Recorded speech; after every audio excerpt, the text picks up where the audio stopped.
Welcome back, Clone Club, for another dose of my after show saga. This is Mel again saying hello, and I'm here to talk about episode 308 of Orphan Black, titled Ruthless in Purpose and Insidious in Method, which aired June 6, 2015. Can you believe there's only 2 episodes of the season left? I definitely can't. It's just flown by so fast. Now, this episode had a lot of clone-related issues, which I liked after last episode's slight detour from it. Now, the focus of this episode was around Professor Duncan's encrypted book that only Rachel can translate. Now, Rachel strikes up a deal with Sarah about getting her translations in exchange for her escape from Dyad, since Rachel knows that Delphine wants her dead, and rightfully so. And it looks like tables have turned on Rachel. How ironic is that? Now, Sarah agrees to Rachel's deal, despite it requiring her to deceive another of their clones, a new clone named Crystal.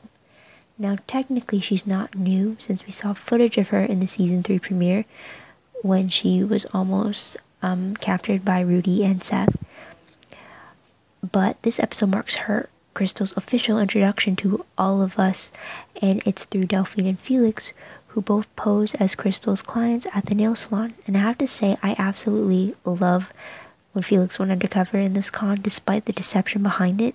Felix just drops his accent and plays up the charm as he tries to flirt with Crystal, and I have to say, I loved this version of Felix, and if only that version of him could be cloned so we could have that version and then regular Felix interacting together, it'd be fantastic.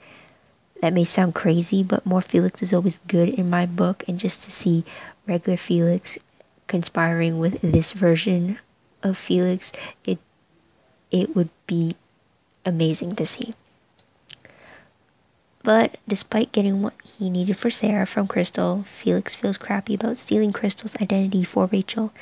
And I gotta say, poor Crystal, as her world gets twisted onto its side and shakes her up good, especially after her Castor clone incident. And she even confesses to Felix how she feels like something isn't right in her life, like she's on the brink of figuring it out, and yet she doesn't know what that missing link is for her. And speaking of that, when Felix grabs her wallet, he finds this little book of crystals which has all her thoughts and observations about Seth and Rudy as she tries to piece it all together, yet she's not over the bridge, I guess you can say, on the situation, but she's almost there.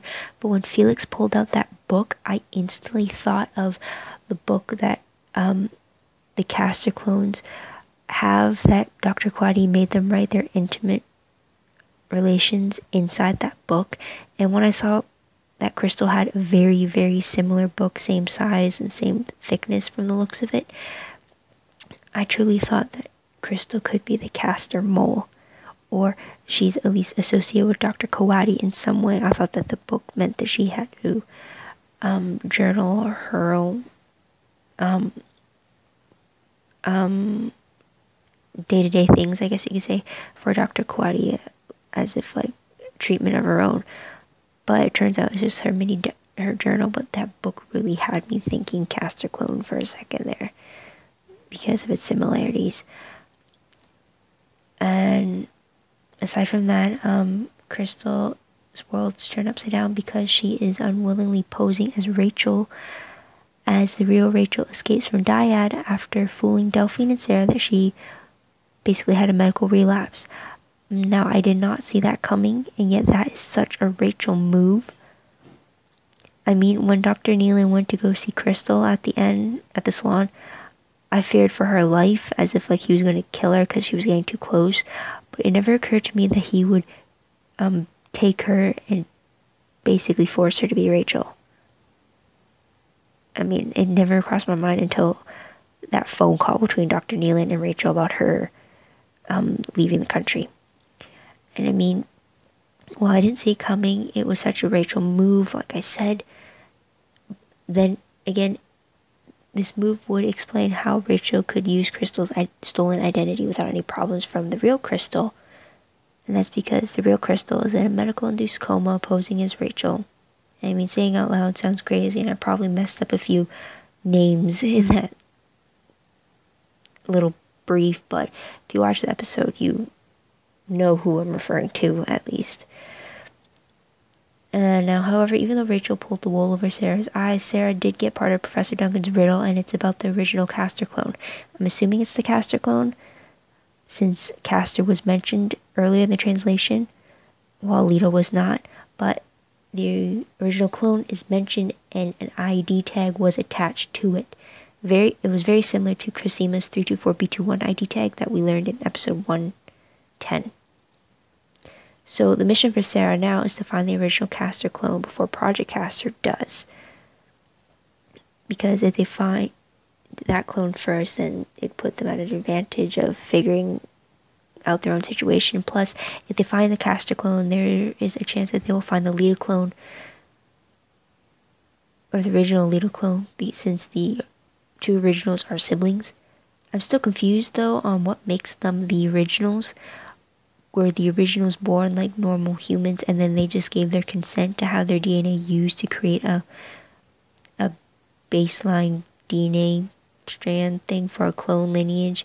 Or are the originals the very first successful clones, and for them more tweaks and alterations were made to the DNA before more clones were made from that new strand, therefore making the next set of clones originators from the original? I don't know which version seems more likely to you, or is there a third option I'm not considering here? Please let me know in the comments below. It's science I'm definitely interested in learning more about, that's for sure. But either way, it seems like Sarah's search is taking them to London, and Felix even makes a comment about going back home, which I can't wait for. I mean, them going to London opens many doors, not only for finding these originals, but if Sarah and Felix are going home, maybe we'll learn more about their childhood, or when they first met Mrs. S. I mean, we can go down memory lane when we're in London for them, so who knows, maybe we'll get that, and hopefully we will to some degree. I'd love to see that happen. So, getting back on topic of Professor Duncan's book, Delphine actually becomes aware of it in this episode, and she lies and deceives and tricks and does a whole bunch of things to try to get a hold of that book, while Cosima tries to run interference. Doesn't really go so well. Delphine does get a copy of the book, while the original is lost to an unsuspecting visit from Rudy, which I'll get to later. And despite all of that deception and trickery, Cosima and Delphine kiss after Cosima shares her near-death experience to Delphine, where she revealed that she saw Delphine and that she came back because she wanted to be with Delphine. I mean, that's who she was fighting to live for. Now, the kiss was short-lived, and Cosima was insistent that her resignation be accepted.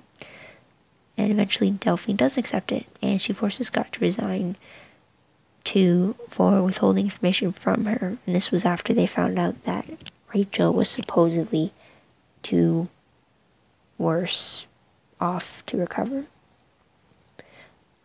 which is a setback for them since Rachel is the only one that can translate the book. Now, question, was Cosima's offer to resign an actual resignation at the beginning of the whole thing, or was that part of a distraction ploy to keep Delphine occupied as Rachel went to Sarah, knowing that threatening to leave would keep Delphine's focus onto her? Either way, Cosima and Scott have no jobs. We also learn of a recent death of a Polish Lita clone who was unsuccessful in a dyad trial, I believe for a possible gene therapy treatment, but her failure is bad news for Cosima. We don't even get a name of the Polish Lita clone, which is kind of sad. Shea was also mentioned between Cosima and Delphine while talking about monitors, and it makes sense that Shea could be a Castor mole like Paul had been. It was hinted at a few times throughout the episode that there was a mole, and it makes sense that Shea is that mole because Castor knew not only about Cosima's depleting health, which occurred at the very end of the previous episode, but they knew of the existence of Professor Duncan's encrypted book. And that was shortly after Shea had the book in her hands briefly when she had a tour of Casima's lab. So it seems like Delphine's paranoia over Shea isn't because she's jealous. Jealousy could be a layer, but it seems her suspicions may have a foundation after all against Shea. Now, speaking of Castor, Dr. Claudia and Rudy are both alive. Dr. Claudia seems to have her hand in a cast, while Rudy has some bruises. He's still healthy enough to intimidate Scott into giving him Professor Duncan's book. We still don't know if Mark is alive or not, because we don't know how far away from the explosion he was when it went off. Now let's move to another part of the clone club that's residing in the suburbs together. So it's Alison's turn to play host to Helena, and Donnie doesn't like it. I believe this is the first time that Donnie actually meets Helena, because before this he's only heard stories about Helena. And we do see Helena bonding with Gemma a bit at the beginning, and Helena's got that canister again that she took from the Prolethean's place. And I have to say, we have seen a lot of little Gemma in this season, and yet her brother seems to be unaccounted for. Where is he, do you think? I don't even think he's been mentioned at all this season like Gemma has. So anyways, I believe we got Helena's version of flirting from Donnie in this episode, as he shows her the new soap business at Bubbles, and he temporarily entertains the thought for Helena to placate her, even though Donnie is worried about Jason Kellerman making a move on Alison after being told about the kiss that happened between Jason and fake Alison. Donnie even later on gets into a fight with Jason about it, but what I found amusing in that moment was that Donnie acknowledged that he was not just a biatch, but he was Alison's biatch too. He was very specific on that. At least Donnie knows that Alison wears the proverbial pants in their relationship. And it seems like Jason doesn't care though, as he seems to want Alison, and he tells her that too with another kiss when she tries to confront him about it and try to put a stop to it. And I think Alison is entertaining the idea of starting things with Jason again, even if it's just a smidge of a thought. It'll be interesting to see if Jason pushes for more from Alison, or at least a confession of some sort, where he gets her to admit that she does still feel something for him. I mean, sometimes just admitting it can be enough of a problem. Who knows? I'm just interested in finding out, though. I mean, it sucks to have that happen in real life, but it's great television. So in regards to predictions, I'll have to say that the trip to London will be an eye-opener, but maybe we'll even meet the original clone. I'm not even going to call it a clone, I'm just going to say meet the original before the season ends. Maybe that's the cliffhanger the season will end on, just like how season 2 ended with Sarah coming face to face with Castor. So maybe the cliffhanger for this season's finale will be Sarah coming face to face with the original Castor or original Lita. Clone being, I really don't want to use clone in regards to original, but I guess I'm kind of have to. Now I wonder if the originals are aware that they are the originators to a clone lineage. I mean, do you think they're involved with the project, or they were and then they kind of ran so that they would stop being pin cushions or something? I mean, did they pull a Professor Duncan and fall off the grid or something? What if the originals were behind the destruction of their genome record so that they couldn't be used anymore? Maybe they wanted out of the project and they were denied that opportunity or that ability to do so. Who knows? Hopefully we'll find out soon, or sometime soon. I really don't want to wait till next season to get like an inkling of any of those questions. I need something before this finale comes. Another prediction, there will be more tension between Donnie, Alison, and Jason. That's just a love triangle that's been set up, and it has to truly come to fruition with something happening between the three. We already got to fight. We already got to kiss. We got to figure out what else is going to happen. And I'm still waiting for someone to find that canister of Elena's and ask her about it.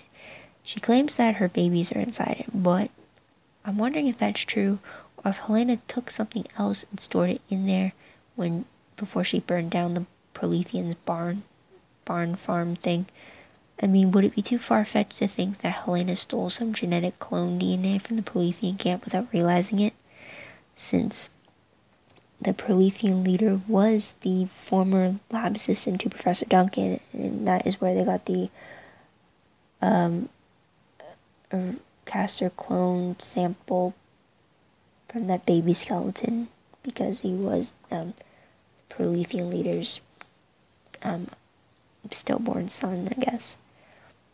I don't know, who knows, maybe, but someone has to find that canister, especially now that Helena's basically hidden it in the back room at Bubbles.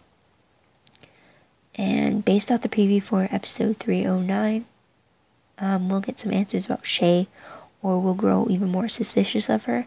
I did see a glimpse of Shea in a picture of her in a military uniform, so I'm thinking she is the Castor clone. Not Castor clone, sorry. She's the Castor mole, like Paul had been. If that's the case, then she's basically like Delphine, or she's the opposite of Delphine. Either way, both women have lied to get close to Cosimo with their own hidden agendas. I refuse to think that Shea is like Paul until she proves herself. So that's all for now. Thank you for listening in. I truly appreciate it. And so after this episode, there are only 2 left of season 3, and it doesn't look like we're slowing down anytime soon. So check back next week for my thoughts on episode 309. Until then, check out my other videos, subscribe to my channel, share this video with all your Clone Club buddies, and don't forget to like this video before you go. Thanks for watching, everyone, and until next time, bye guys.